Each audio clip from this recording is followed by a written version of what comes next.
They have a lot of guys that play really hard. They crash the boards 1 through 5, and honestly, we're just expecting their best effort. So we got to bring our best effort as well.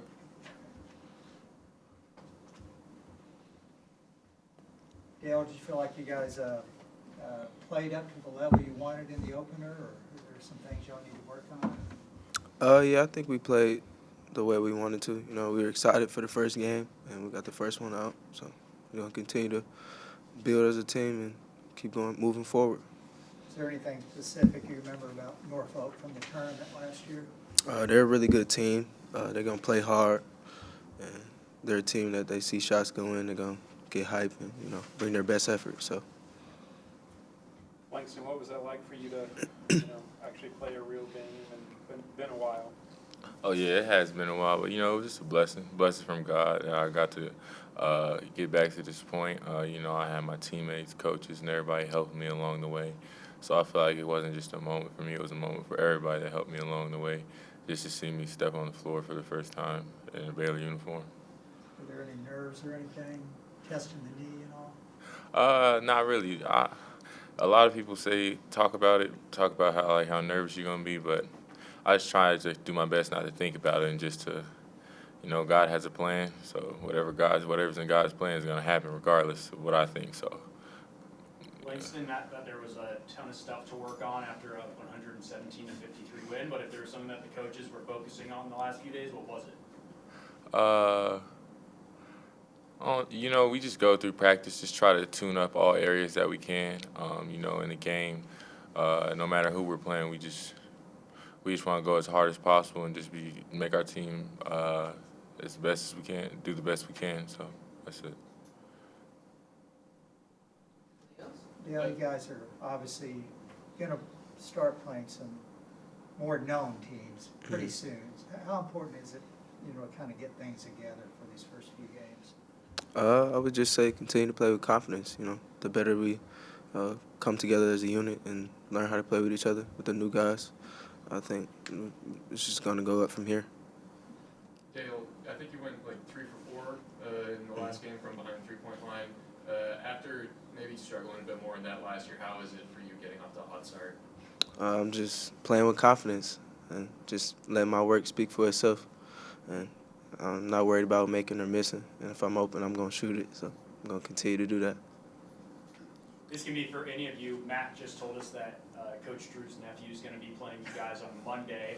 Did you know that, one? And now, if you do know that, is there some incentive to, I don't know, maybe pack them or? I mean, we always want to count. We treat all opponents the same. Yeah, all opponents the same. All the same. Yeah, all opponents the same. That's diplomatic. Yeah. Jalen, how do you feel like you've meshed with this? I mean, so many newcomers, but how do you feel like you've meshed in with everybody?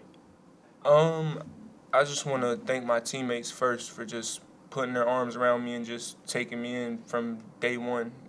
It's honestly been really easy. Like Dale said, just playing with confidence again and relying on each other, making the right basketball plays. So I feel like we have a lot of guys that are doing that. Jesus, others, yourself. We're not selfish out there, so it helps when your teammates are that way. You talked about treating every opponent the same. Obviously, there were some big upsets across the country with USC going down to Florida Gulf Coast. Oklahoma got beat by Sam Houston. You come off of a massive win. How do you kind of not let that, your confidence overtake, as you keep rolling through opponents here until you get to conference play? It just starts every day with, like we say all the time, same old boring habits. And that right there will just make us play the right way, do the right things, make winning plays, and everything else will take care of itself. This could be for anyone. How do you guys kind of manage those expectations with obviously the hype being around the program and playing these kind of not as great competition early on? I mean, how do you manage that? I feel like there's really no real expectations for Rue because the only person that we play for is God. So, God gave us these abilities, so we just play for God, and there's no expectations on us because He already had everything planned out for us. as you guys are like exploring different lineups early on, is it fun to kind of do that? Is it fun to see how you mesh with the different guys actually on the court in games, not just in practice? Any of y'all? Can you repeat the question, please? How is it just kind of experimenting with different lineups actually in games now? And is there a lot of fun to that now that it's not just practice against each other? It's definitely fun, getting to play different opponents and not just getting bored playing with each other. So I would just say it's pretty fun. I know we were all eager to get the ball rolling with the season. So every time one of us step foot on the floor, we just excited to play with each other.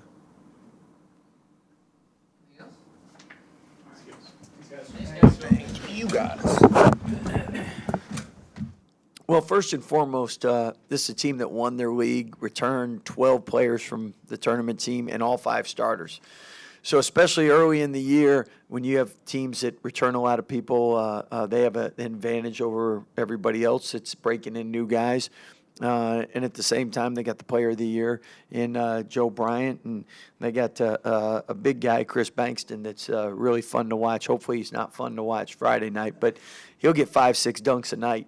So really, really athletic. We won't face anyone more athletic than him for sure.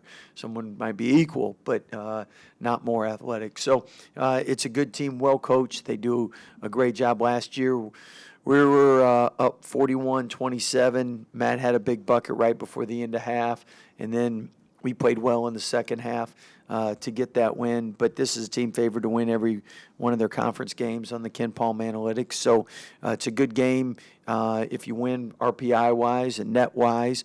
At the same time, it's a dangerous team when you play early in the year, a team that returns this much. Coach, with the 2 guys that you signed yesterday, Jacoby from McKinney, obviously you don't care if they're from Texas, Yeah. U.S. You signed from everywhere, but how nice is it to have a kid from Texas who knows what college athletics means Yeah. to people here and maybe even rooted for the Bears growing up? Well, I mean, each and every year, Texas has so many great basketball players, and we've been blessed to bring a lot of them to Baylor.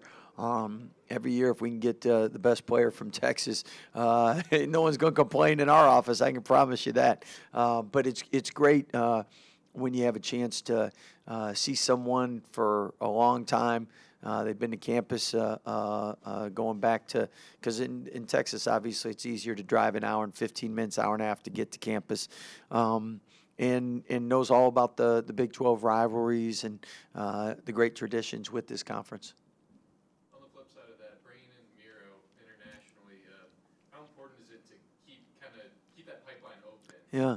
Well, Miro and Jeremy know each other from international play, and Miro's somebody that if you can get one of the top players, if not the top player from Europe every year, that's saying a lot because we all know who the next number 1 pick in the draft will be, and I mean there's so many talented players worldwide. So you want to have a chance to have a brand that people want to come from all over to play at, and Miro's somebody, and Jacoby's someone that are great players, but they're great Baylor fits. They come from great families, high character, great academically, great with the community, going to represent our school the right way. Our fans are going to love them. Little kids are going to have great role models from them. So, I mean, it's a home run all around, and that's one thing our staff really has tried to do is as our program continues to get more and more worldwide recognition, or bringing people that really are a great fit for our program and our mission, preparing champions for life. Scott, do you notice a difference? I know like Greg Popovich would say so, between an international kid and someone who Yeah. plays basketball in the States when they first get here? Yeah, definitely the games are different. In the U.S., we bounce it first, they pass it first. So usually you have more ball movement, more spacing, a little higher skill level. In the U.S., typically you have more athleticism, more strength, speed, quickness, aggressive man-to-man defense. So what's great is you take nowadays international players get get the best of both worlds. They get to play against American players, and then they also still get to play for their countries and national teams and whatnot. And that's why I think part of Jeremy's success, going to school at LaLu and then going overseas in Germany to high school. By the time he came here, he had seen a lot, done a lot, been a part of a lot. Miro's same way, helping the Finnish basketball team go further than it's ever gone in the summer Eurobasket, and somebody that when you're playing against 30-year-olds, 35-year-olds, you learn a lot more. Coach, it says you're 2 wins away from 400 at Baylor. We just learned that that game will actually be against your nephew. How big does that make that Yeah. game, and is that more important than win number 400? Yeah. Well, I think the biggest win is this Friday, and each one of them are important, and that's what's great about building your team's resume. I mean, in football, you lose a game, it can cost you the playoffs. It's not going to do that in basketball, but definitely throughout the year, you have a chance to build a resume. Every game's important. I mean, I do see my family on holidays, and we got to have bragging rights, right? So, I mean, but it'll be neat to see family, and obviously, I hope Caleb has a great year and does real well, all except for Monday night. Scott, obviously y'all played well in pretty much every area in that first game. What do you feel like you guys need to polish or improve on? Well, I think do what we did. Now do it as you face a different competition, and each game's going to have a different feel, different energy, flavor, depending on styles of play and whatnot. Norfolk's a team that keeps you off balance, multiple defenses. They do press. They run a lot of stuff on the offensive end. So different challenges for us. And at the same time, we have personal goals with our players each and every game of things that we want to execute, and hopefully all those execution numbers continue to rise and go up. And if you're at the top in game one, that's not a good sign, because everyone else is going to improve between now and the end of the year. So we need to do the same. Scott, what was it like for the first time in a really long time on Monday, looking down the bench and not seeing Coach Tang there? Yeah, I kept waiting to hear him, but again, really excited for their first win, and their team looked great, and typical Big 12 team. So that's a lot of talent, great coaching staff, tough atmospheres to go play at, and with that, I thought our new players really did a great job, and our new staff, Tweety and Luke, it's been great having them apart and getting them used to what we're doing, and everyone adjusting to new roles. Coach, you kind of talked about playing the same way, preparing for new competition. The guys talked about treating every opponent the same. Mm-hmm. Obviously, some upsets last week with USC going down, Oklahoma going down, TCU barely survived their game. How do you kind of not let that overconfidence with, maybe not overconfidence, but with a 117-point win, Yeah. how do you prepare for those opponents, especially as you move into conference play, and Yeah. focus on what they call those same old boring habits? Yeah, our job is to make sure that we prepare them to know what the opponent is going to do and the best that they're capable of doing, so that we're ready to match that or be better than that in order to win. So obviously you're showcasing each opponent's strengths. At the same time, it's really critical you have upperclassmen on your team that have real experience, and real experiences mean they've been around upsets. They've been, Adam's been at Presbyterian. He knows what it's like when you play a big school and the excitement. So that wisdom, that knowledge, them passing those things on. Players listen to players a lot more than they listen to coaches. So player leadership, making sure you're ready for each and every game, is so critical.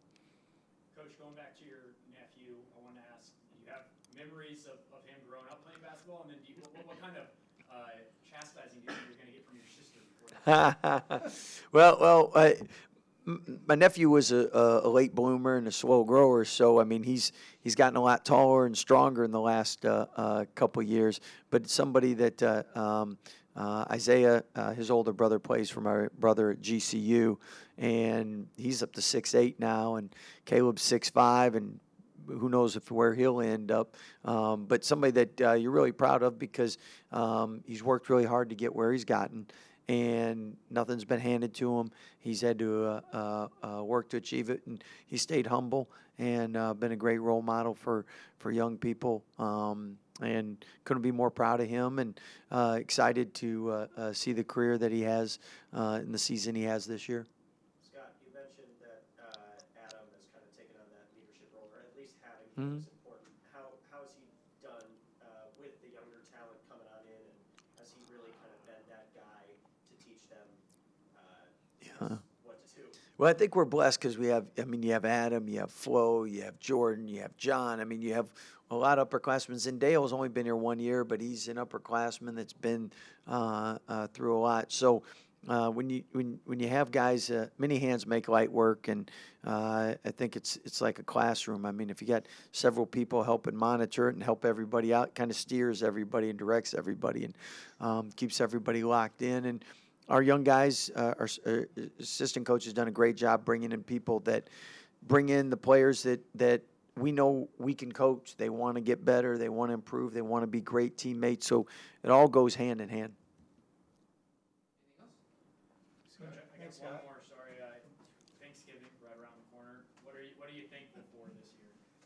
Thankful for a healthy team, meaning we don't have any season-ending injuries as of now, where last year you had Langston out for the year. So that's a thankful. Appreciate it. Thank you, guys.